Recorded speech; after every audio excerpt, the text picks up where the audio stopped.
নমস্কার, the news কাউন্টার.এসে আপনাদের আরও একবার স্বাগত। আপনারা হয়তো এই গুঞ্জনটা ইতিমধ্যে শুনেছেন। রাজ্যের শাসক দলের যারা সিটিং এমএলএ, এখন যারা বিধায়ক রয়েছেন, তারা অনেকেই ঘোর দুশ্চিন্তায় রয়েছেন। কারণ বাতাসে খবর ভাসছে যে প্রায় ৮০ জন তৃণমূল কংগ্রেসের সিটিং এমএলএ টিকিট 2026-এর নির্বাচনে নাও মিলতে পারে। এবং স্বাভাবিকভাবে কার গর্দান শেষ পর্যন্ত যাবে এটা নিয়ে এই বিধায়কদের অনেকেই চিন্তায় রয়েছেন। উত্তরবঙ্গ তো বটেই, যেখানে গত লোকসভা নির্বাচনেও অর্থাৎ আলিপুরদুয়ারের মতো জেলা, দার্জিলিং, কার্শিয়াং, উত্তর দিনাজপুরও আংশিকভাবে ফলাফল খারাপ হয়েছে। স্বাভাবিকভাবে উত্তরবঙ্গের পাশাপাশি দক্ষিণবঙ্গের মধ্যেও নদিয়াতেও যেমন ফলাফল একদমই ভালো হয়নি। লোকসভা নির্বাচনের নিরিখে দেখলে 16টা বিধানসভা অধিক্ষেত্রের মধ্যে 11টাতেই বিজেপি সেখানে এগিয়ে রয়েছে।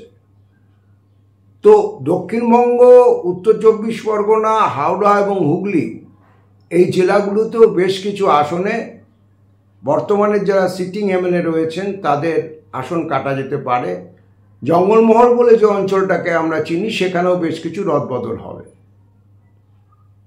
স্বাভাবিকভাবে এহেন একটা শঙ্কা বর্তমান বিধায়কদের ভাবাচ্ছে তৃণমূল কংগ্রেসের, এ ব্যাপারে কোনো সন্দেহ নেই। তারপরে যারা বিজেপির থেকে এসেছেন তাদেরকেও অ্যাকোমোডেট করবার প্রশ্ন আছে। তারা যদি নিজের নিজের কেন্দ্রে জয়ী হন, মনোনীত হন, তাহলে পারে কোনো সিটিং এমএলএকে সে তৃণমূল কংগ্রেসের সেখানে অন্তত ড্রপ দেওয়ার প্রশ্ন নেই। কিন্তু তাদেরকে যদি অন্য কোনো আসনে অ্যাকোমোডেট করতে হয়, আসন সংরক্ষিত হয়ে যাওয়া বা অন্য কোনো কারণে, তাহলে পারে অন্য কোনো সিটিং এমএলএর কোপ পড়লেও পড়তে পারে। এখন বিষয়টা হচ্ছে যে অনেকে বলছেন যে এই রদবদলটা কেন করতে চাইছেন তৃণমূল কংগ্রেস নেতৃত্ব। কেবলমাত্র কি আইপ্যাকের ফিডব্যাক, গ্রাউন্ড স্তর থেকে যে ফিডব্যাক উঠে এসছে সেটা? অনেকে সেটার ব্যাখ্যার উপর জোর দিচ্ছেন। আমি কিন্তু সেটার সঙ্গে একমত পুরোটা নই। কারণ আমার নিজের হিসেব, মমতা বন্দ্যোপাধ্যায় একটা পরিষ্কার অঙ্ক বুঝেছেন যে মেইন স্ট্রিম মিডিয়া ন্যারেশন এখন অবধি যাই হোক না কেন, আগামী 2026-এর নির্বাচন তৃণমূল কংগ্রেসের পক্ষে কঠিন হতে চলেছে। আপনারা যদি খেয়াল করে দেখবেন, 148 যেখানে কাট অফ ফিগার, সে কাট অফ ফিগার 148টা মাথায় রাখলে এই মুহূর্তে গত 2024-এর যে লোকসভা নির্বাচনের ফলাফল, সেখানে 102টো বিধানসভা কেন্দ্রে কিন্তু বিরোধীরা এগিয়ে রয়েছেন। এছাড়াও সাম্প্রতিকতম নির্বাচনের যা ফলাফল, সেখানে 50টা বিধানসভা আসন আছে যেখানে জয় পরাজয় নির্ধারিত হয়েছিল মাত্র 10,000 ভোটের ব্যবধানে, এবং এই 50টার মধ্যে অন্তত 30টা আসন যারা স্বল্প মার্জিনে জয়ী হয়েছেন সেগুলো তৃণমূল কংগ্রেসের। অর্থাৎ যে কোনো সময় এই আসনগুলোর ফলাফল, একটা বিধানসভার ক্ষেত্রে 10,000 ভোট কভার করা কিছুই নেই। আপনাদের মনে থাকবে যে সাগরদিঘির উপনির্বাচনে কংগ্রেস প্রার্থী যিনি 50,000 ভোটে পিছিয়ে থেকে তৃতীয় হয়েছিলেন 2021-এর নির্বাচনে, তিনি তার 2 বছরের মাথায় যখন উপনির্বাচন হন, সেখানে 80,000 ভোট কভার করে 30,000 ভোটে জয়ী হয়েছিলেন বিজেপি এবং তৃণমূল কংগ্রেস প্রার্থীকে হারিয়ে।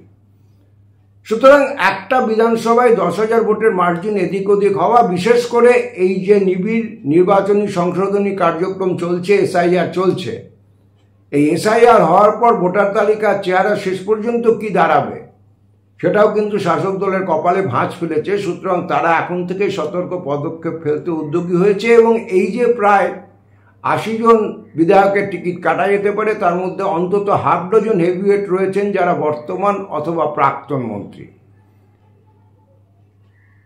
দ্বিতীয় বিষয়টা যেটা, যে শহরাঞ্চলে গতবারের নির্বাচনে তৃণমূল কংগ্রেস যথেষ্ট ভালো ফল করেছিলেন, কিন্তু গত বিধানসভা নির্বাচনের পর যে দুটি ঘটনা ঘটেছে, সেখানে শহরাঞ্চলের ভোটাররা শেষ পর্যন্ত গতবারের মতো তাদেরকে ঢেলে ভোট দেবে কিনা এই প্রশ্নটা সামনে থেকে যাচ্ছে।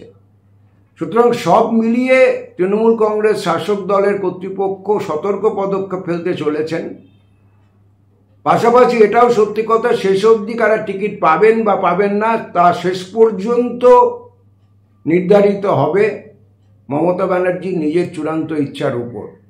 সেখানে অভিষেক ব্যানার্জি তার কোটায় কতগুলো টিকিট পাঠাতে পারবেন বা নিয়ে আসতে পারবেন সেটা টিকিটের তালিকা প্রকাশিত হলে বোঝা যাবে।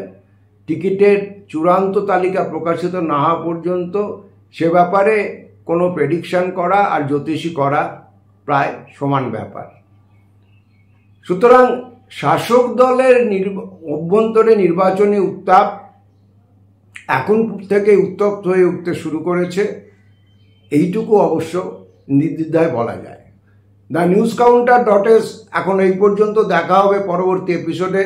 সকলে খুব ভালো থাকবেন এবং সম্ভব হলে আমাদের এই চ্যানেল যারা এখনো সাবস্ক্রাইব করেননি TheNewsCounter.s অনুগ্রহ করে সাবস্ক্রাইব করবেন।